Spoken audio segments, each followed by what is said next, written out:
Haluin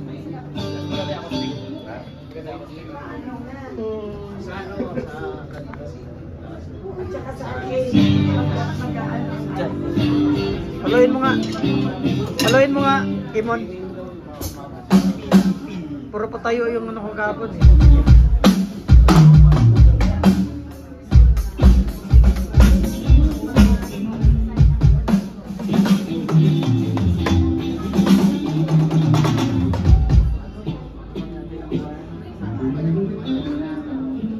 Hindi ka pa kasi nga. Hindi ba kayo ba? Ano kaya nung ibang tanong daw wala doon sa dati?